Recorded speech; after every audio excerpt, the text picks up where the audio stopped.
नमस्कार दोस्तों, स्वागत है आपका मेरे चैनल पे। दोस्तों, हमारी एक प्राइवेट स्पेस कंपनी जो कि हैदराबाद बेस्ड है और स्काई रूट एरोस्पेस इसका नाम है, ये दोस्तों एक हिस्ट्री लिखने जा रही है, क्योंकि दोस्तों इसने अभी एक टेक्नोलॉजी डेमोन्स्ट्रेशन किया है, एक सॉलिड प्रोपल्शन रॉकेट मोटर जिसका नाम कि कलाम 5 है।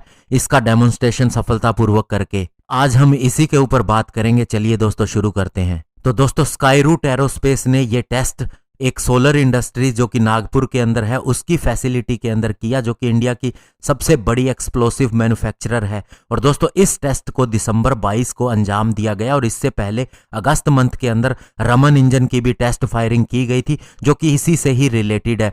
और स्काई रूट सफलतापूर्वक प्रोपल्शन टेक्नोलॉजी का प्रदर्शन कर रही है, स्पेशली दोस्तों विक्रम-1 लॉन्च व्हीकल के लिए। और दोस्तों, पवन कुमार चंदना जो कि इस कंपनी के सीईओ और को फाउंडर है, उन्होंने बताया कि स्काई रूट अब पहली ऐसी इंडियन कंपनी बन गई है जिसने सफलतापूर्वक न केवल डिजाइन बनाया है बल्कि डेवलप किया है और टेस्ट किया है एक full solid propulsion rocket stage का। और उन्होंने कहा कि यह इंडिया के लिए बहुत बड़ा माइलस्टोन साबित होगा, क्योंकि हमने सफलतापूर्वक प्रोपल्शन टेक्नोलॉजी विक्रम-1 के लिए अचीव की है और ये हमें भी एक्साइट कर रहा है और इसके रिजल्ट बहुत ही अच्छे आए हैं। और दोस्तों, आपको बता दें कि विक्रम-1 अभी अंडर डेवलपमेंट है और अगले साल के अंत तक ये तैयार हो जाएगा और ये काम इंडियन स्पेस रिसर्च ऑर्गेनाइजेशन यानी कि इसरो के साथ मिलकर चल रहा है। और दोस्तों, स्काई रूट का ये भी कहना है कि कलाम 5 को एडवांस कार्बन कंपोसाइट के साथ कंप्लीटली ऑटोमेटेड प्रोसेस के जरिए बनाया गया है और इसी के साथ ही पहले 5 कलाम सीरीज के सॉलिड रॉकेट मोटर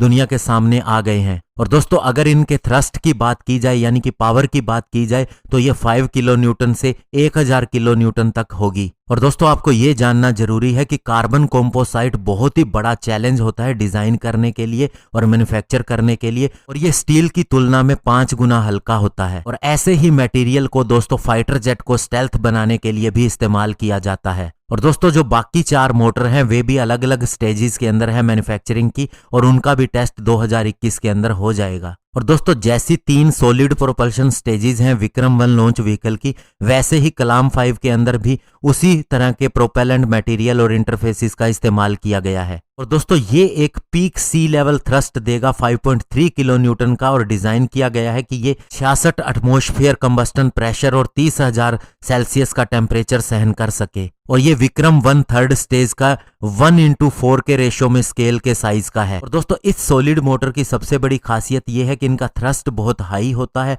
इनका कॉस्ट लो होता है, और सबसे बड़ी बात इनके अंदर सॉलिड फॉर्म का प्रोपेलेंट इस्तेमाल किया जाता है, जिससे दोस्तों ये रिलायबल भी ज्यादा होते हैं और दोस्तों बहुत ही कम इसके अंदर मूविंग पार्ट होते हैं। और दोस्तों, ये माइलस्टोन क्यों है, तो सबसे पहले आपको बता दें कि कलाम 5 के अंदर 15 अलग अलग तरह के एडवांस मटेरियल लगे हैं, 9 अलग अलग तरह की मैन्युफैक्चरिंग प्रोसेसेस शामिल हैं और साथ ही 0 मूविंग पार्ट है। और ये स्काई रूट के लिए और इंडियन प्राइवेट स्पेस सेक्टर के लिए बहुत ही बड़ी बात है और ये हमें कॉन्फिडेंस देती है हमारे विक्रम-1 व्हीकल की डेवलपमेंट के लिए। और दोस्तों, नागा भारत डाका जो कि स्काई रूट के को फाउंडर है और सीईओ है, उन्होंने कहा कि इसकी सफलता हम डॉक्टर एपीजे अब्दुल कलाम को समर्पित करते हैं और साथ ही ये टेस्ट फायरिंग विक्रम-1 लॉन्च व्हीकल की थर्ड स्टेज के लिए प्लान की जा रही है, जो कि इसरो की फैसिलिटीज के अंदर कुछ महीनों के अंदर होगा। और इससे पहले दोस्तों, प्राइम मिनिस्टर नरेंद्र मोदी जी की भी एक वर्चुअल इंटरेक्शन हुई थी पवन जी और नागा जी के साथ में कि उनके क्या विचार हैं स्पेस रिफॉर्म के ऊपर।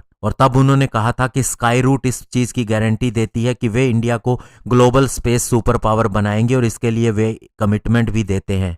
और स्काई रूट ने ही दोस्तों इसी साल नेशनल स्टार्टअप अवार्ड भी जीता है, स्पेशली स्पेस और लॉन्च व्हीकल की कैटेगरी के अंदर। तो दोस्तों, ये इंडिया के लिए बहुत बड़ी अचीवमेंट है। हम भविष्य के लिए एक ऐसी कंपनी भी तैयार कर रहे हैं और साथ ही इकोसिस्टम डेवलप कर रहे हैं, और इसका सबसे बड़ा फायदा हमें मिलेगा इंजन के निर्माण के लिए, क्योंकि इंडिया पहले ही कह चुका है कि हम नेक्स्ट जनरेशन का फाइटर जेट इंजन बनाएंगे। और अभी आप देख रहे हैं कि किस तरह से बिना मूविंग पार्ट के इतनी ज्यादा थ्रस्ट वाला इंजन हमने विकसित कर लिया है। इस मोटर के बनने के बाद में शायद दोस्तों इसकी हमें मदद मिलेगी नेक्स्ट जनरेशन का इंजन बनाने के लिए भी। और इसका मटेरियल और इसकी बहुत सी चीज़ों के लिए जो हमने टेक्नोलॉजी विकसित की है, अब वो दोस्तों ऐसा नहीं है कि एक ही कंपनी के पास रहेगी। जो स्टार्टअप हमने अलग अलग शुरू किए हैं, ये दोस्तों कहीं भी जहां ज़रूरत पड़ी वहां मदद देंगे। तो इस तरह से दोस्तों यही कारण है कि इंडिया की अभी सामने नहीं आ रहा कि कौन सी कंपनी के साथ में डील हो गई या कहां से टेक्नोलॉजी ट्रांसफ़र हो रही है इंजन मैन्युफैक्चरिंग के लिए, क्योंकि ये काम इंडिया खुद भी कर सकता है और ये होगा भी ज़रूर। धन्यवाद। जय हिंद।